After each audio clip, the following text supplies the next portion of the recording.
Pemirsa, pencuri buah sawit di Bangka Barat, Kepulauan Bangka Belitung jadi amukan massa. Mobil pickup yang digunakan tersangka hangus dibakar warga yang tersulut emosi.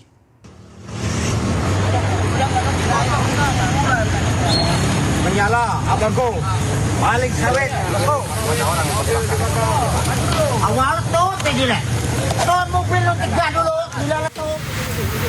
Satu unit mobil pickup warna hitam hangus dibakar warga di Desa Limbung, Bangka Barat, Kepulauan Bangka Belitung. Mobil itu dibakar massa lantaran digunakan pencuri buah sawit dari perkebunan sawit masyarakat. Teki bensin itu yang diletup. Tak hanya mobil yang dibakar, warga juga sempat menghakimi pencuri sebelum akhirnya diamankan polisi. Polisi mengamankan 3 tersangka yang sudah sering beraksi di perkebunan milik warga ini. Berdasarkan keterangan yang ada, kami melakukan pengembangan terkait kasus tersebut. Kami mendapat informasi bahwa memang benar pelaku yang dimaksud oleh warga mengakui bahwa mereka melakukan pencurian di lokasi tersebut. Saat ini tersangka pencuri buah sawit dan barang bukti berupa mobil yang terbakar telah diamankan di Polsek Jebus guna penyelidikan lebih lanjut.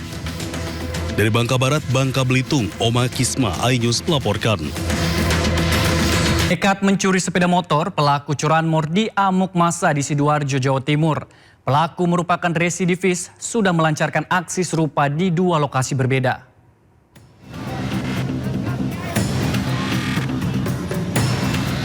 Seorang pencuri motor ini diamankan dan menjadi bulan-bulanan massa yang geram di kawasan Sepandai Candi Sidoarjo, Jawa Timur. Nyawa pelaku tertolong usai polisi yang datang ke lokasi berhasil mengevakuasi pelaku. Pelaku terpergok warga saat hendak menggasak motor metik yang diparkir pemiliknya untuk ditinggal belanja. Korban mengetahui motor akan dicuri, langsung berteriak hingga warga meringkus pelaku. Pelaku diketahui baru 2 bulan keluar lapas usai mencuri di 2 tempat yang berbeda. Setelah diamankan oleh warga, terus dibawa atau diserahkan ke kita, setelah itu kita lakukan proses lebih lanjut. Yang jelas tersangka residivis sudah pernah menjalani hukuman. Kini pelaku diamankan di sel tahanan Polsek Candi Sidoarjo. Pelaku dijerat pasal 363 KUHP dengan ancaman hingga 9 tahun pidana penjara. Dari Sidoarjo, Jawa Timur, Pramono Putra, iNews melaporkan. Polisi terus memburu pelaku penembakan suami anggota DPRD yang terjadi di rumahnya di Pekalongan, Jawa Tengah. Polisi telah memeriksa 9 saksi dan menganalisa rekaman CCTV.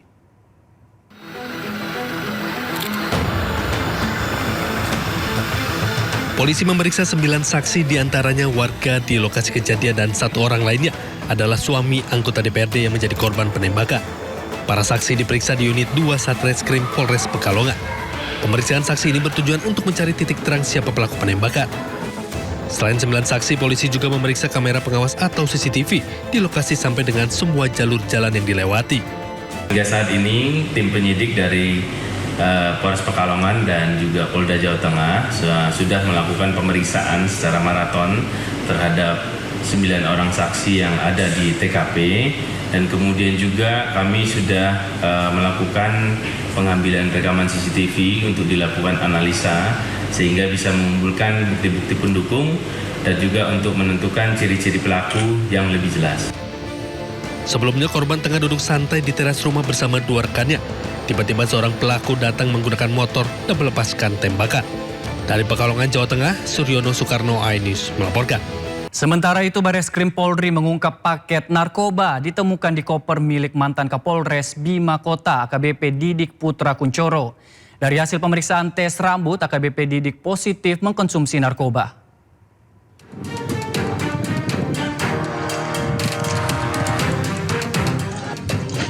Bareskrim Polri mengungkap sejumlah narkoba berbagai jenis yang ditemukan dalam koper milik mantan Kapolres Bima Kota AKBP Didik Putra Kuncoro. Koper berisi narkoba tersebut dititip di rumah Poluan Aibda Dianita Agustina yang merupakan bekas anak buah AKBP Didik sewaktu berdinas di Polda Metro Jaya. Kasubdit 3 Ditipit Narkoba Bareskrim Polri, Kombes Pol Zulkarnain Harhab mengatakan, berdasarkan keterangan tersangka, narkoba yang didapat AKBP Didik untuk dikonsumsi. Dari hasil pemeriksaan tes rambut, AKBP Didik positif mengonsumsi narkoba. Bareskrim Polri belum menemukan indikasi narkoba tersebut hendak dijual kembali oleh AKBP Didik. Nama AKBP Didik Putra Kuncoro mencuat ke publik setelah muncul dugaan keterlibatannya dalam kasus narkoba yang menyeret Kasat Reserse Narkoba Polres Bima Kota AKP Malaungi. AKBP Didik diduga menerima aliran dana sebesar 1 miliar rupiah dari seorang bandar narkoba yang menjadi pemasok sabus pada AKP Malaungi. Tim Liputan Anyus melaporkan. Kadif Humas Polri Irjen Pol Joni Edison mengkonfirmasi bahwa hasil gelar perkara menyepakati peningkatan status AKBP Didik dari saksi menjadi tersangka. Dengan penetapan ini, penyidik akan segera melaksanakan proses hukum lebih lanjut dan tersangka dijerat pasal berlapis. DPK di daerah Tangerang dan menemukan barang bukti berupa narkotika jenis sabu sebanyak 7 plastik, klip dengan berat total 16,3 gram. Narkotika jenis ekstasi sebanyak 50 butir, pil aprosolam sebanyak 19 butir, pil Happy Vibes sebanyak 2 butir, dan terakhir ketamin sebanyak 5 gram. Khusus terhadap AKBP DPK telah ditetapkan sebagai tersangka dan dikenakan pasal 609 ayat 2 huruf A Undang-Undang Nomor 1 Tahun 2023 tentang KUHP, Junto Undang-Undang Nomor 1 Tahun 2026 tentang penyelesaian pidana, dan pasal 62 Undang-Undang Nomor 5 Tahun 1997 tentang psikotropika. Adapun ancaman pidana penjara seumur hidup atau pidana penjara paling lama 20 tahun dan atau pidana denda paling banyak kategori 6 senilai maksimal 2 miliar rupiah, dan pidana penjara paling lama 5 tahun dan atau pidana denda paling banyak kategori 4 sebesar 200 juta rupiah. Pemirsa, terima kasih Anda masih bersama kami di Sindo Malam. Razia preman di kawasan Pasar Tanah Abang, Jakarta Pusat diwarnai perlawanan. Razia menyasar kepada juru parkir liar mematok tarif parkir dengan harga fantastis. Hei, pada ngapain? Abang.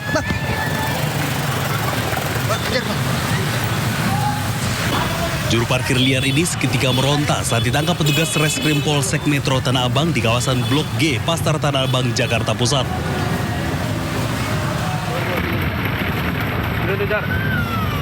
Melihat tindakan petugas, sejumlah jukir liar lainnya langsung melarikan diri dan berusaha menyamar sebagai pengunjung.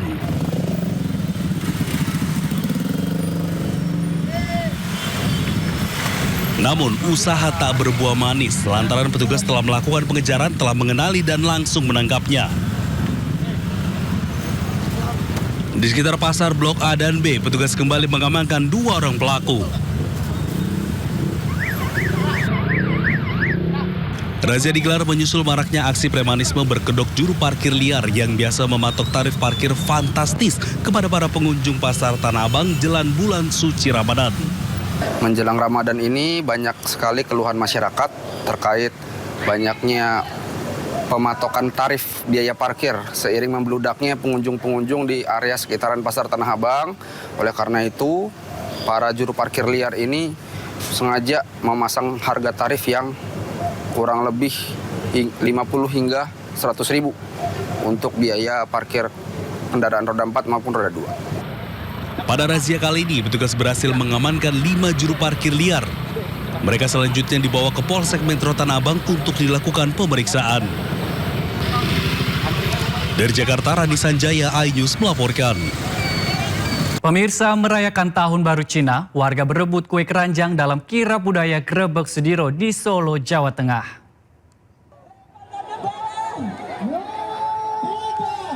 Menyambut Imlek 2026, warga di Solo, Jawa Tengah menggelar kirab budaya Grebek Sudiro.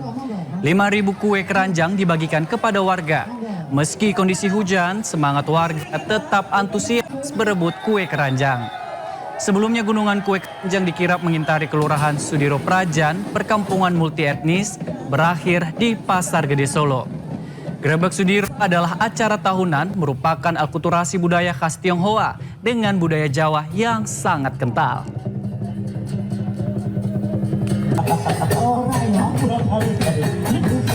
Ribuan warga memadati Masjid Nasional Al-Akbar Surabaya dalam gelaran tradisi Megengan sebagai tanda menyambut bulan suci Ramadan. Warga antusias berebut gunungan buah-buahan yang terdiri dari durian dan juga kue apem.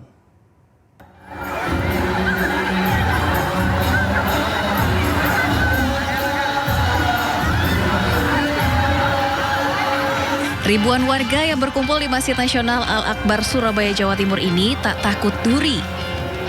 Ya, mereka antusias memperebutkan gunungan buah-buahan yang terdiri dari durian serta kue apem, jajanan khas tradisi Megengan. Gelaran tradisi Megengan digelar sebagai tanda menyambut bulan suci Ramadan. Warga mengaku senang bisa berebut buah meski tangannya terkena duri dari buah durian. Barokah dan sangat seru. Barokahnya kita dapat buah. Ini sama duren. Ya, sama kue-kue basah. Dapat duren, salah, ya tangan sama-sama lo kebenar berdarah. Senang sekali. Acara Megengan di Masjid Nasional Al-Akbar Surabaya didatangi sejumlah tokoh dan juga masyarakat dari berbagai wilayah. Warga berharap acara Megengan terus dilestarikan dan digelar lebih besar untuk mempererat silaturahmi dan menguatkan iman bersama-sama. Dari Surabaya, Jawa Timur, Rahmat Ilyasan, iNews melaporkan. Tunjangan Hari Raya Idul Fitri bagi ASN, TNI, dan Polri cair lebih awal. Anggaran dikucurkan lebih besar dari tahun lalu yakni 55 triliun rupiah.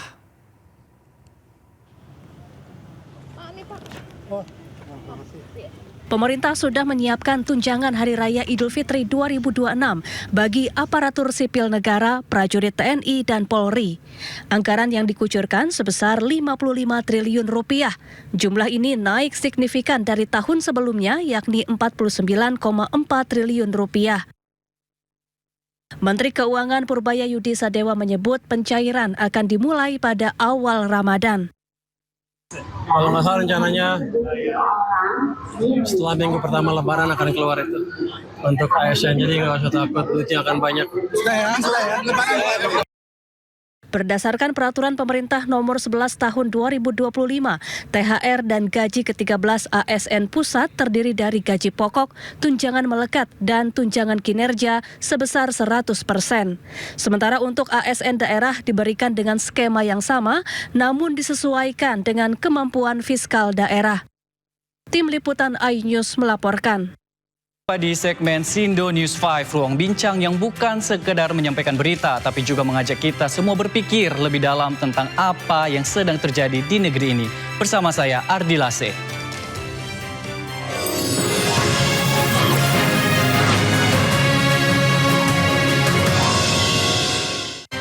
Pemirsa, mengusik rasa aman warga, seorang tokoh masyarakat yang juga suami anggota DPRD Jawa Tengah menjadi sasaran. Meski beruntung tidak terkena tembakan, suara letusan di malam yang tenang itu menjadi pengingat bahwa keamanan masih menjadi tanda tanya. Proyektil menghantam dinding dan plafon teras lalu terpental ke garasi. Tidak ada luka fisik, namun rasa was-was tentu tak mudah hilang. Dalam situasi seperti ini yang terkena bukan hanya bangunan, tetapi juga ketenangan lingkungan sekitar. Korban mengaku tidak mengetahui pelaku maupun motifnya. Di tengah informasi bahwa ia telah mendampingi kasus dugaan penculikan, publik tentu berharap penyelidikan berjalan terbuka dan profesional. Spekulasi mudah tumbuh, namun kejelasan fakta jauh lebih dibutuhkan. Hingga kini, polisi masih memburu pelaku yang melarikan diri ke arah utara. Masyarakat menantikan hasil penyelidikan yang lebih tuntas, bukan hanya untuk mengungkap pelaku, tetapi juga untuk memastikan rasa aman benar-benar hadir, bukan sekedar pertanyaan. 90 menit. 90 menit. Ya. Posisi Bapak di sini? Saya persis duduk di sini. Itu. Terus Kades itu duduk di situ. Oh. Jadi pas penembakan ada orang lain?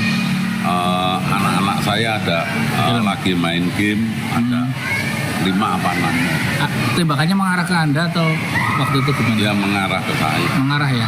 Tapi goyang, meleset. Kita beralih ke informasi selanjutnya pemirsa. Usai gelar perkara, Bareskrim Polri menetapkan mantan Kapolres Bima NTB, AKBP Didik Putra Kuncoro sebagai tersangka dalam kasus peredaran narkoba. Kadif Humas Polri Irjen Pol Johni Edizon mengkonfirmasi bahwa peningkatan status dari saksi menjadi tersangka dilakukan setelah ditemukan alat bukti yang cukup. Sebuah proses yang mengingatkan bahwa hukum pada akhirnya bisa menjangkau siapa saja. Dalam gelar perkara, penyidik menilai AKBP Didik terkait dengan kepemilikan narkoba yang ditemukan di kediamannya. Ironis, di tengah upaya pemberantasan narkoba yang terus didengungkan, justru seorang perwira tinggi harus berhadapan dengan kasus serupa. Dengan penetapan ini, proses hukum akan terus berlanjut sesuai ketentuan yang berlaku.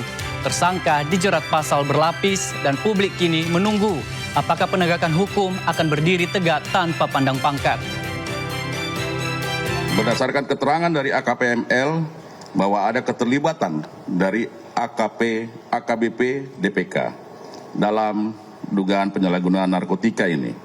Sehingga pada hari Rabu, tanggal 11 Februari 2026, Biro Paminal Divpropam Polri bersama dengan Direktorat Tindak Pidana Narkoba Bareskrim Polri melakukan penggeledahan di rumah pribadi milik AKBP DPK di daerah Tangerang dan menemukan barang bukti berupa narkotika jenis sabu sebanyak 7 plastik, klip dengan berat total 16,3 gram.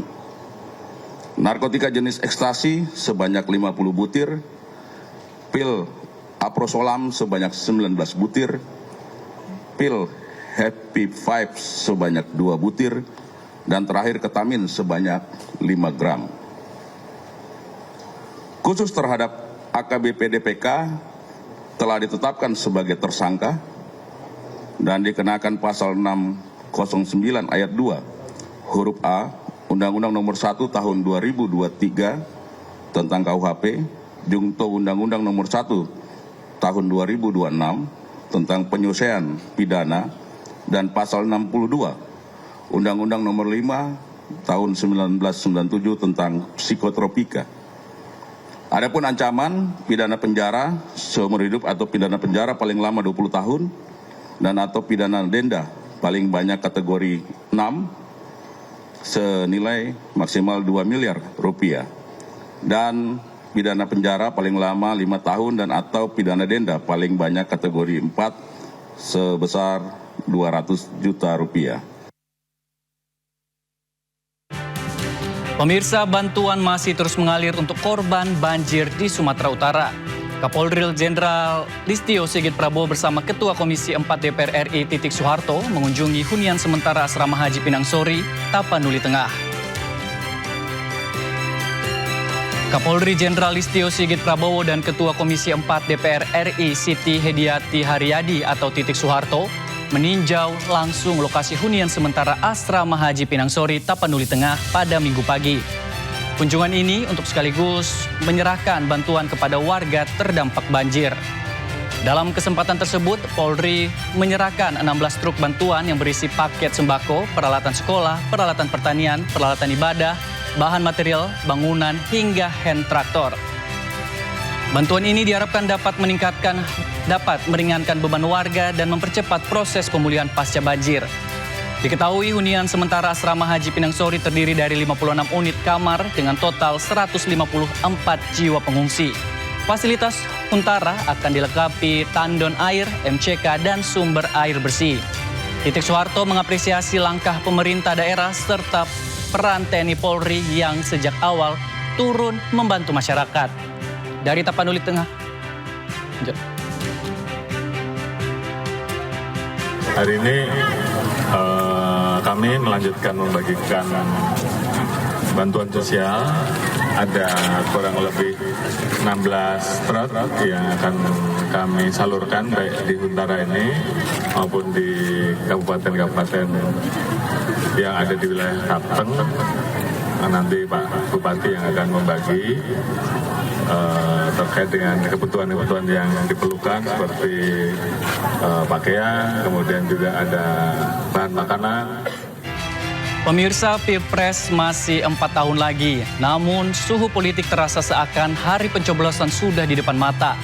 Barisan relawan Jokowi Presiden atau Bara JP terang-terangan mendukung Prabowo Gibran untuk 2 periode.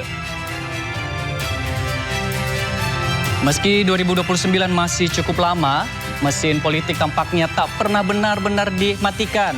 Sejumlah pengurus Bara JP mendatangi kediaman Jokowi di Solo. Bukan untuk nostalgia, melainkan membicarakan peta kekuatan ke depan. Ketua Umum Bara JP Willem Frans Ansanai menegaskan dukungan terhadap Prabowo Gibran 2 periode. Sebuah slogan yang digaungkan jauh lebih sebelum masa kampanye dimulai. Politik memang sering berjalan lebih cepat dari kalender. Di sisi lain, Jokowi menyatakan tidak mendorong Gibran maju sebagai calon presiden, namun tetap mendukungnya bersama Prabowo sebagai wakil presiden. Pesan yang terdengar sederhana, namun di tengah dinamika politik selalu menyisakan ruang tafsir. Tidak harus diganti di tengah jalan, sehingga itulah persepsi paradigma kami para JP mendukung apa yang disampaikan oleh Pak Jokowi bahwa pemerintah Prabowo Mas Gibran itu 2 periode. Sudah saya sampaikan Prabowo Gibran 2 periode. Sudah. Pemirsa, jelang Ramadan harga kebutuhan pokok kembali menunjukkan tradisi tahunannya. Naik bersamaan dengan meningkatnya antusiasme menyambut bulan suci. Seperti terjadi di Cimahi, Jawa Barat dan Mandailing Natal, Sumatera Utara. Satgas Pangan pun turun tangan mencari tahu apa yang sebenarnya sudah bisa ditebak sejak awal. Di Pasar Atas Cimahi, sidak digelar dan hasilnya tak terlalu mengejutkan. Daging sapi dari Rp130.000 menjadi Rp150.000 per kilogram. Daging ayam naik dari Rp38 ke Rp45.000 per kilogram. Sementara cabai rawit merah melonjak 2 kali lipat dari Rp50.000 menjadi Rp100.000 per kilogram. Ramadan seakan menjadi sinyal tak resmi bagi warga untuk ikut berpuasa dari angka lama. Pedagang menyebut permintaan meningkat dan pasokan terbatas. Alasan yang selalu sama hadir setiap tahun. Di sisi lain, harga acuan pemerintah terdengar seperti angka yang hidup di papan pengumuman, bukan di lapak pasar. Kondisi serupa terjadi di Mandailing Natal. Harga daging sapi menyentuh Rp180.000 per kilogram. Ongkos angkut dan harga sapi hidup disebut sebagai pemicu. Sementara warga hanya berharap agar stabilitas harga tak sekedar menjadi janji musiman yang datang dan pergi bersama Lebaran. Tanggapannya bagus juga sih kalau misalkan biar masyarakat juga tahu bahwa menjelang hari-hari besar itu semua bahan pokok pasti mengalami kenaikan. Cuman kita juga disesuaikan dengan penerimaan kita dari bandar-bandar karena memang hari ini dari kemarin itu sudah H-7 kita sudah 42.000. Masalah harga kalau misalkan dari atas menekan dengan target harga yang harus dikeluarkan, misalkan harus ngejual ayam di target dari